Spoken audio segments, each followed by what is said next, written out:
My memory's a little foggy on the exact year, but I think it was around 2011. I was sitting at World of Beer, sipping a cold pint, minding my business. Some guy walks up to order a drink, and that's when I smelled it.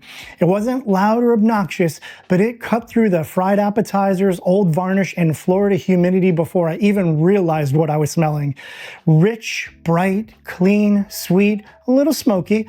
It didn't just smell good, it smelled expensive. Like whoever was wearing it knew something the rest of us didn't. I asked him what it was. Creed, he says, Aventus. A few days later, actually it might have been the very next day, I was already hunting down the nearest place that carried Creed. I picked up a tester, gave it one spray, and knew instantly this was it. Whatever that guy was wearing, this was the one. I didn't overthink it. I dropped $400 on the spot. No hesitation, it was that good. And for a while, I was hooked. This wasn't just another cologne. Aventus had this weight to it.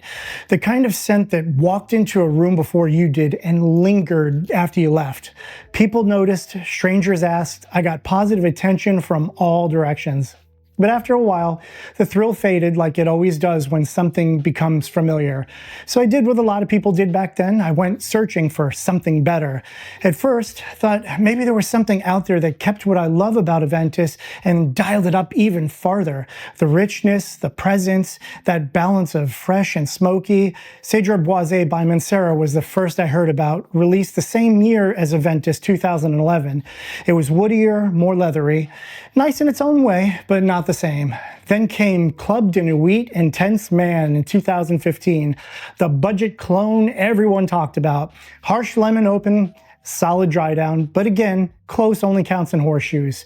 There is Tiziana Terenzi Orion, Pineapple Vintage Intense, which was chasing the old Aventus Grail batches, La Venture, Nissan Hashivat, Mont Blanc Explorer. Even Zara's Vibrant Leather got name dropped.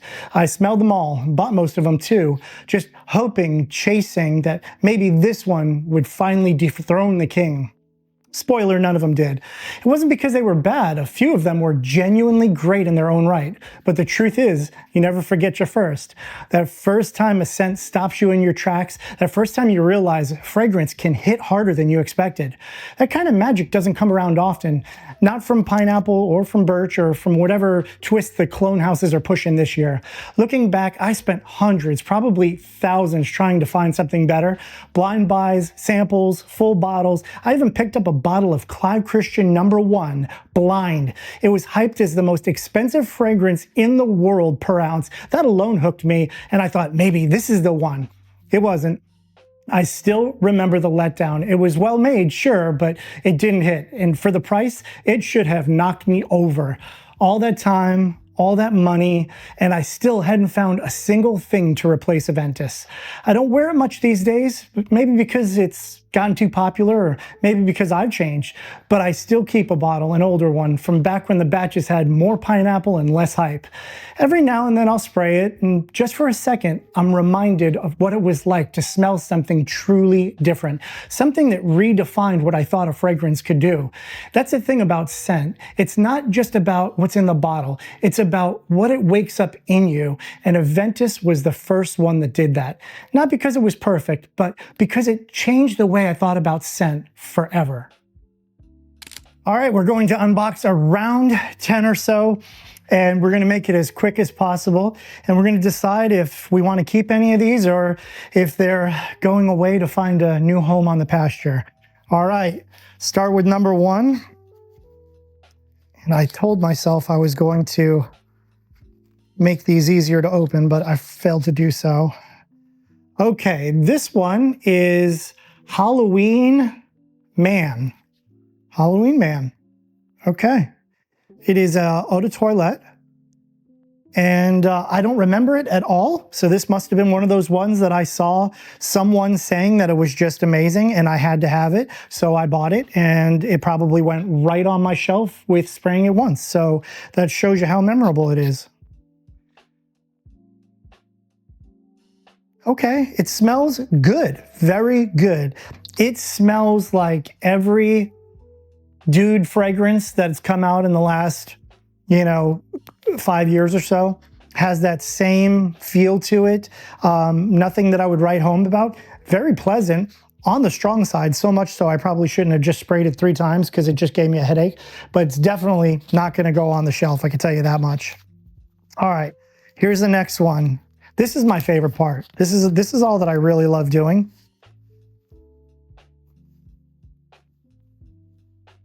Ooh, okay, Acqua de Parma. I'm gonna butcher this. Mandorlo di Sicilia.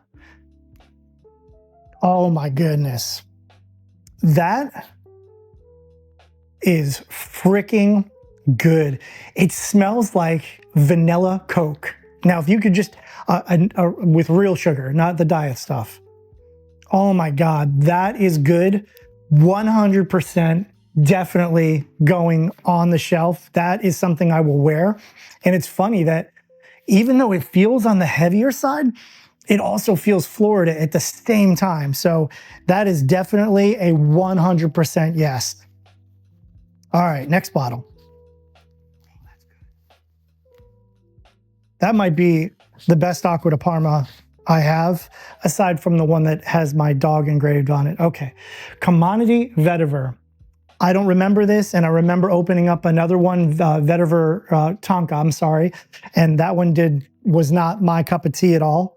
And this one I could probably tell you that I purchased it for because it was getting discontinued and supposedly Commodity got bought out again. I don't know, maybe somebody can tell me.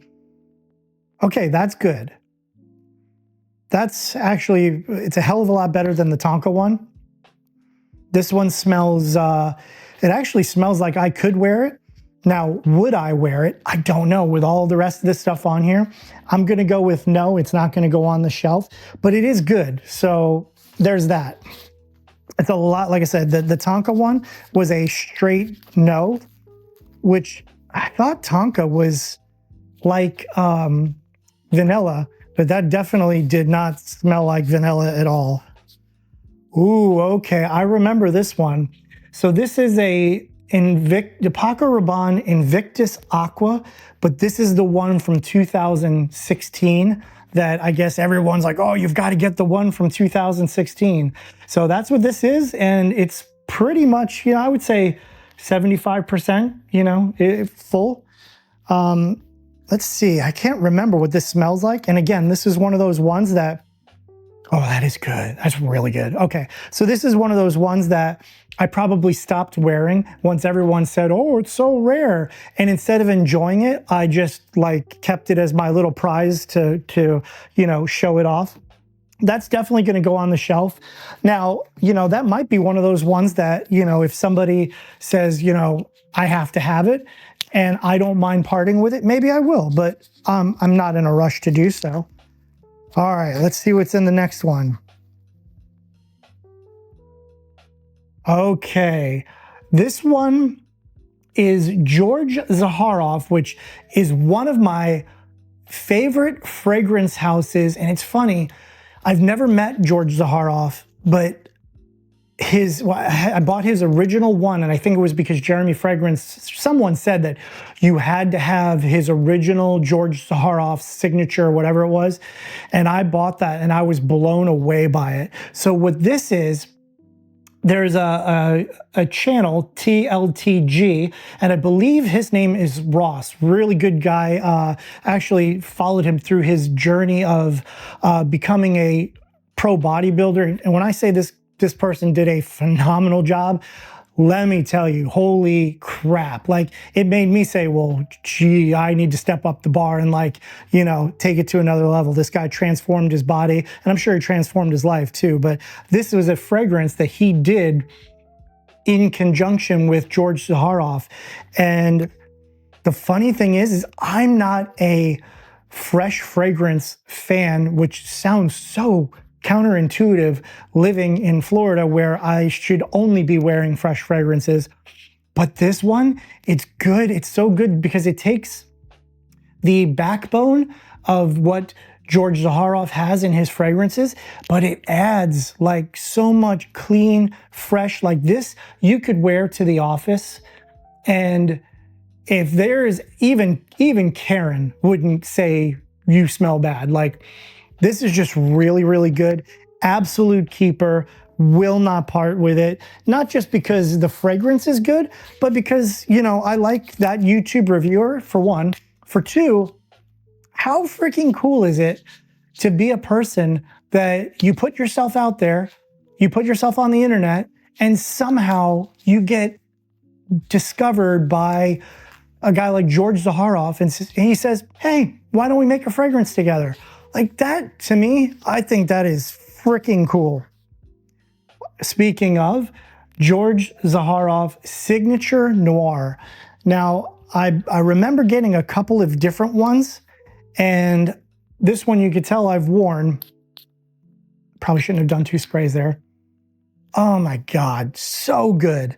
Just, I mean, this is classy. First thing I thought of, wife beater on, nice, perfect, fitted white shirt, okay? So button the shirt up, vest on top of it, nice fitting vest, maybe the sleeves rolled up, you know, 2 times or 3 times, no tie, jeans.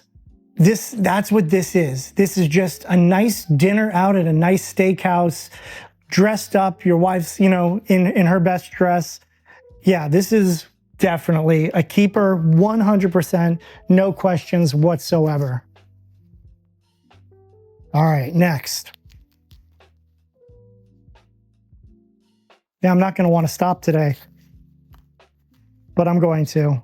Well, this bottle feels familiar too. I promise you this is not sponsored by George Zaharoff, but here's another one, Signature Royale. And I believe these are all just kind of takes on the original, reinterpretations, or maybe add a little bit of this and a little bit of that to the original. So they all have that same underlying vibe of the original. Oh my God, that is good. You know, I really wish that I had the expertise to tell you guys what the notes are or what it, you know, what it smells like. But this one, I would say I would wear this in slightly cooler weather than those two. So this would be fall for me. So that's kind of what it reminds me of, is fall. Definite keeper. Even if my shelf gets bare, that one is staying. All right, so here we go. Another bottle. This one's small and it's square. Okay. All right. Mason Francis Kirkjean Grand Soir. This one is strong, and you could see how much I've worn out of this. This is like a 1 spray fragrance. Oh my God. This one, I've smelled a lot of this brand at the fragrance counter, like haven't owned a lot of them. But this one was I was gonna spend my money on something else. I actually had went into Neiman Marcus to buy something else. And when I smelled this, I was like, oh my God, I have to have it. So I bought it. And I'm so glad that I did, because it is absolutely amazing. Leans a little powdery. You know, I hate to use the word powdery, because when I say powdery, the first thing you're gonna think of is baby powder. And that's not what it is, but it's, you know, it just has an elegance about it that I just cannot describe. I don't have the words for it, but 100% definite keeper, without a doubt. And that is going, so what's going to happen is when I say that's a keeper, absolutely, that's a keeper, absolutely, there's going to come a time where other ones that I said are a keeper are going to have to go bye-bye, because there's not enough room in my life or on the shelf. Okay, so this one is Dolce & Gabbana Intenso. So I remember this one, and I remember where I bought it and why. I bought it at an airport at a duty-free shop because I had never seen it. This is when it first came out. And I had the original one with the label that always comes off, which is one of the ones I sold on eBay, and I took a effing hammering on it. I don't even know how that person stole it. And I must have just gotten a hair up my butt to sell my fragrances right when the economy went, ooh. So I wasn't selling them because I needed the money, but I was selling that at the same time when everyone else needed the money.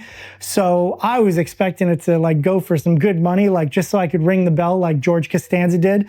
And no, that whoever that person is, super lucky. But the good news is this is very, very similar to like the strength and the brute force behind the old original one. So, you know, in essence, I have the same smell. Now, am I going to put this right on the shelf? I'm not, because I never wore the original one. Like, as much as everyone said that they loved it and how awesome it was, I never got the memo. So that's not going on the shelf. It's good, don't get me wrong, but it's just not for me. All right, next one.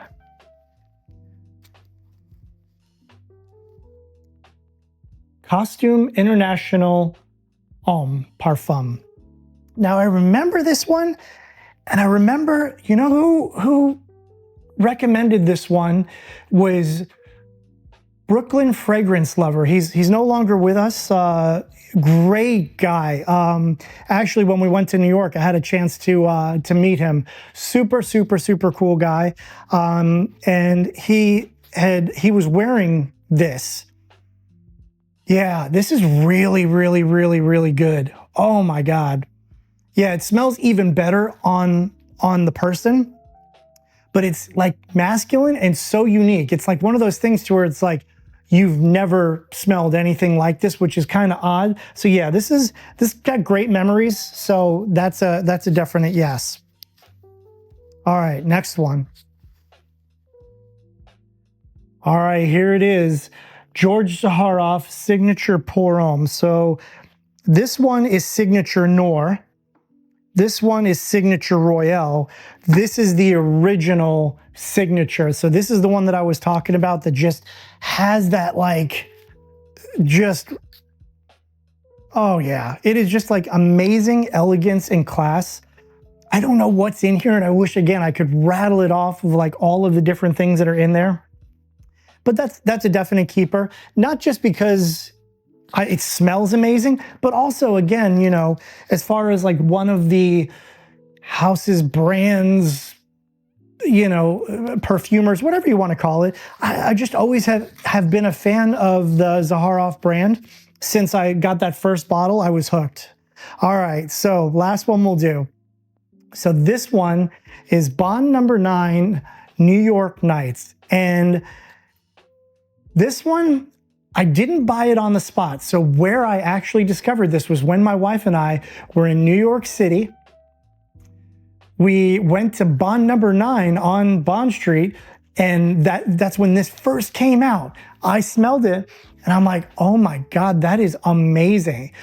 But we had just spent so much money, and I'm like, why don't we do this? Before I go buy it, why don't we just go grab a drink somewhere, and then we'll go back and go get it. And it was like one of our last days there.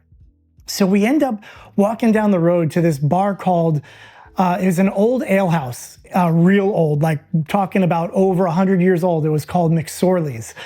And you'd walk in and they gave you two choices, light or dark. That's the beer you got, light or dark.